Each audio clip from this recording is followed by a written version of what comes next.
welcome to my channel. I'm that 1320 chick, and I am sitting in my garage waiting for the car to reset because I exceeded the crank limit time. I've never seen that show up before.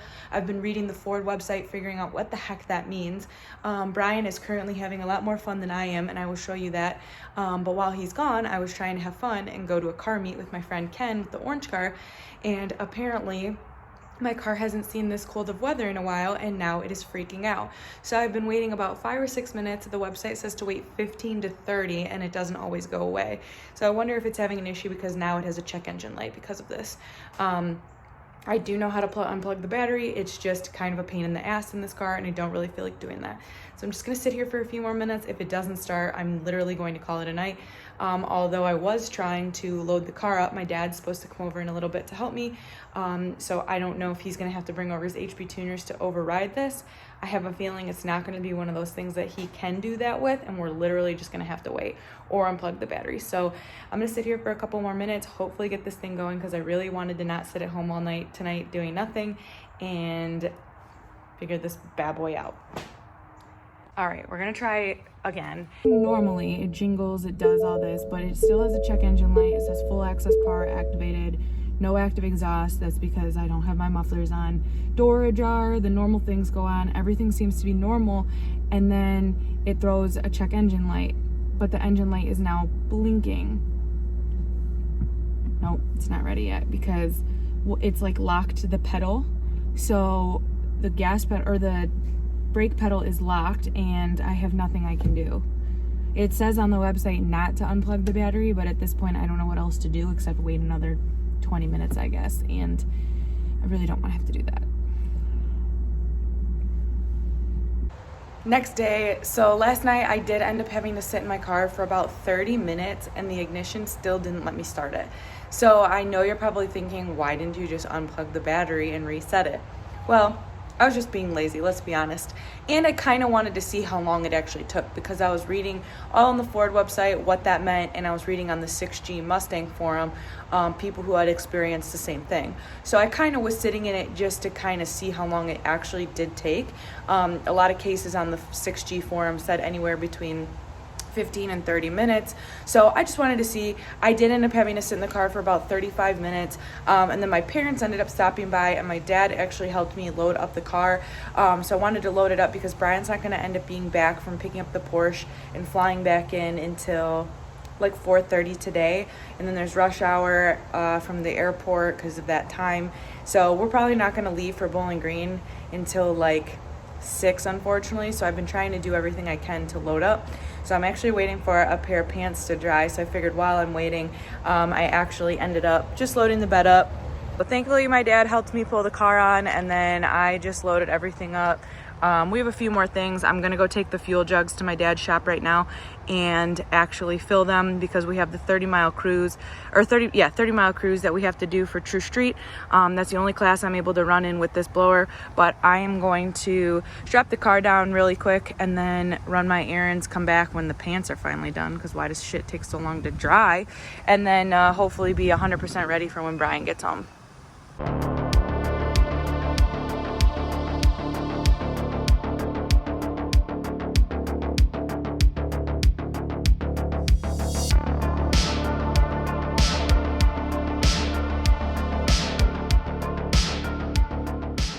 So I am hoping and praying that I just put it around the K-member correctly. I know I did the back right because I normally do the back when Bryan does the front. I normally don't do the front, so we're gonna pray that it's correct. Don't worry too much. I'm just heading over to my dad's shop that's like 5 miles away, and then I'm gonna have him or his guys check it really quick before Bryan gets home. Whew, a little out of breath there after cranking. But I think we're good to go. I'm gonna go see if those pants are finally dry, and then I'm gonna grab the fuel and I guess wait around till Bryan, maybe grab some stuff for lunch meat, but that's about it. Or stuff for sandwiches, like lunch meat. So, all right guys, I will check in a little bit. So I made it to the shop, thankfully only a few miles from home. The car is still here. It didn't fall off, so I must have done something right. I feel like that new Ford commercial where the girl in the badass F-150 is like, I used to hate backing in my F-150, but now, or I used to hate backing up my trailer, but now with my new F-150, I'm more confident. except I'm not, and I hate backing up the trailer. Oh, straight.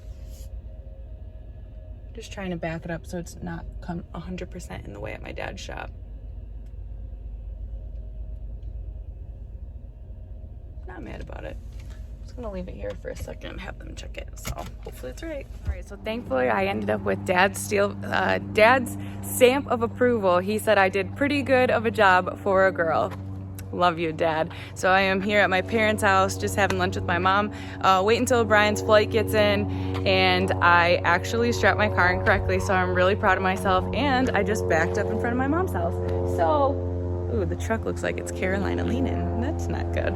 So I just gotta get those jeans once they're out of the dryer finally, and then I can head to Bowling Green later with Brian.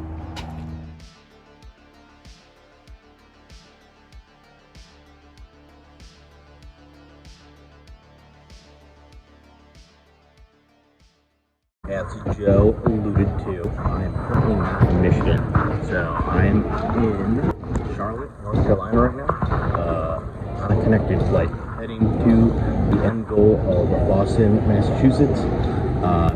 I will be meeting Chase from Streetcar here, and we are going to pick up his new ride, and then turn around and cannonball it 800 miles down to Rockingham Dragway for Streetcar Takeover this weekend. I will be flying out Friday to head back to Michigan because Joe and I need to go fight for some numbers on Saturday. We got a real good weather forecast, so we are very optimistic that some things will happen on Saturday that she's probably going to start bawling about. So once Chase gets here, like I said, we got like, I don't know, probably about half an hour, 45-minute layover right now. And then we will be heading up to Boston and picking up his new ride, which is pretty damn cool. So stay tuned, and I don't know. Keep on watching and find out what it is.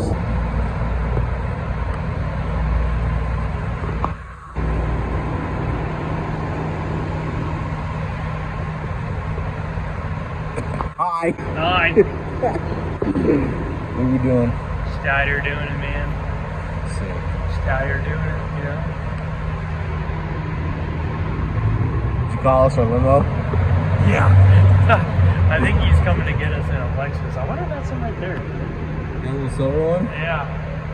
I mean, it didn't pull up. It's been here since we sat here. Oh, Plus, that doesn't look fancy enough to be a Porsche dealer, just Lexus. it's not. It's his private Lexus. Oh. Day off. Oh. He's coming to get us on a day off, Dale. Oh, Because I man. was like, listen, I want you to come pick us up in a new Taycan. And I want the interior to be exactly 67 degrees. Did you tell me you want the color matched wheel option, too? Yes. Because that's the most terrible thing I've ever seen. It really is terrible. Oh, it's bad. And the really, really thick, solid spoke wheels. Have you seen those ones? Yeah, they're real gross. Big gross. So, looking for the Lexus, wherever it is. Hopefully there's going to be a lot of that.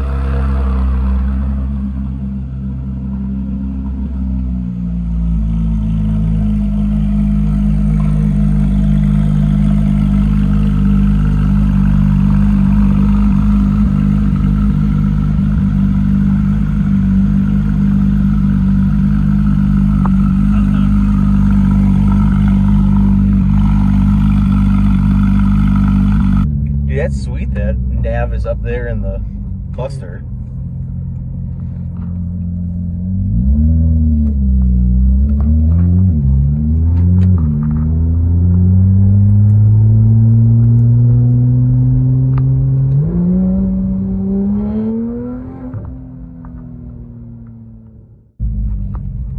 What you think?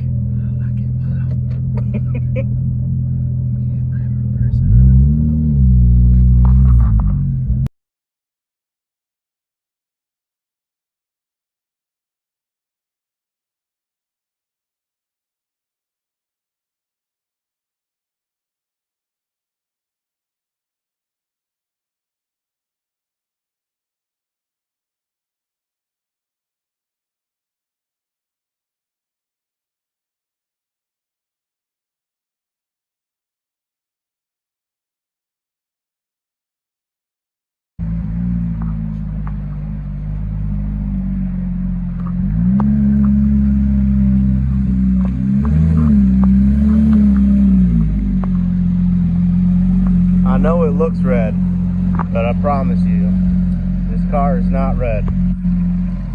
Maybe we can fix that in post-editing. Oh, Dale, stop.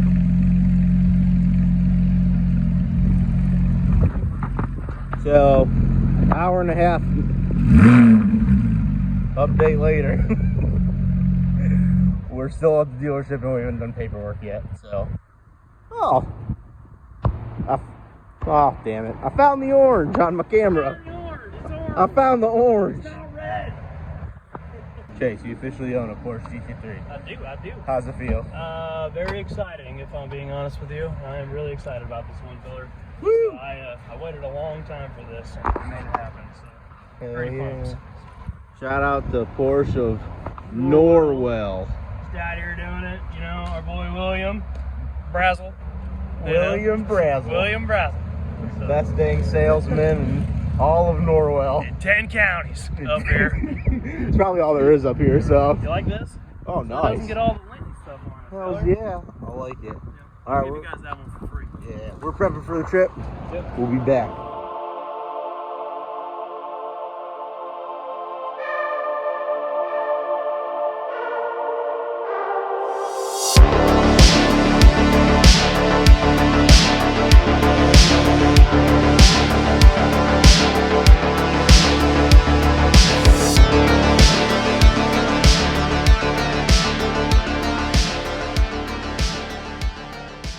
In the car like 2 hours. Yep. 2 hour review. It's great. Honestly, we're about to turn 14,000 miles on 1 mile. Jeez. There you go. Yeah, sounds good. Drives good. The seats aren't near as bad as I thought they were going to be on our back. Considering they're fixed back seats, but yeah, I feels it. Hells yeah.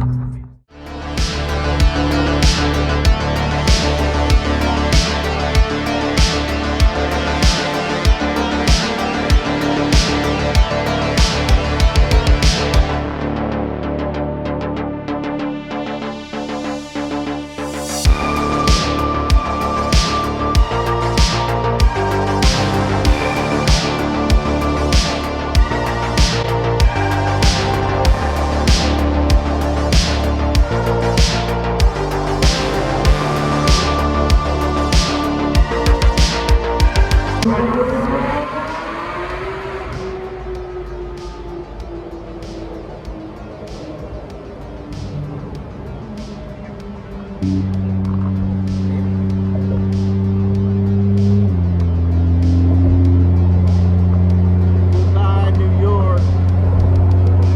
I won't miss you. Stay here.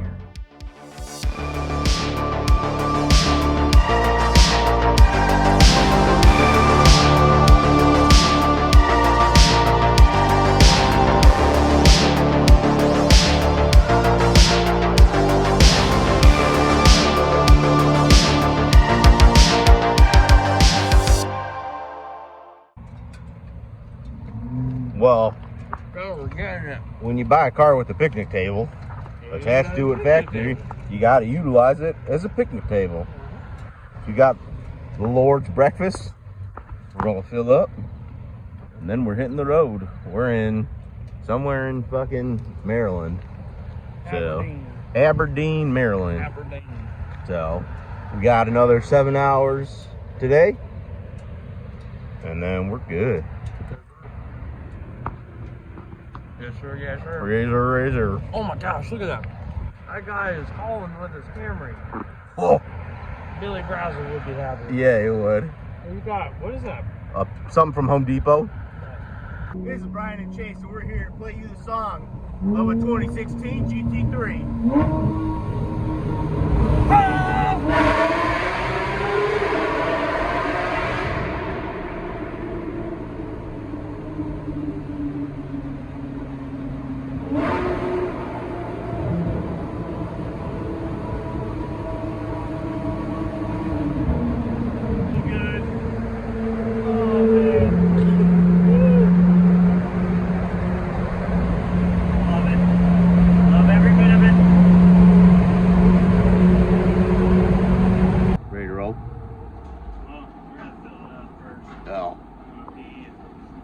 time. Walk around for a few more minutes probably. Get some blood circulating back in your legs.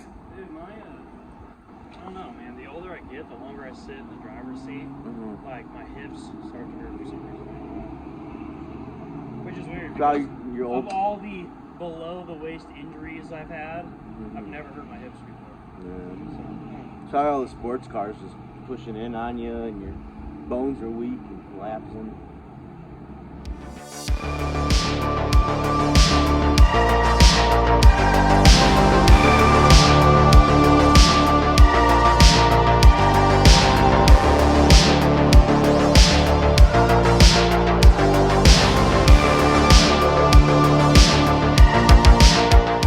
So Bryan is now home. He's actually home 2 hours sooner than I thought his flight was supposed to get in. This angle's not very flattering, so don't judge me.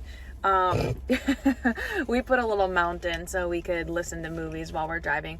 I'm taking the pole position and I'm driving because I don't do very well at night, and we're gonna have to do a lot at night. So it's 4:30. We'll probably get into Bowling Green their time. What's 4:08? We'll probably get into Bowling Green around 11 o'clock Their time. Oh, I was thinking like 3 in the morning for some reason. That's not It's bad only at all. It's like 7.5, 8 hours, and we gain an hour back from time change, so. Cool. So we're gonna get to driving, and I will check in with you guys in a bit.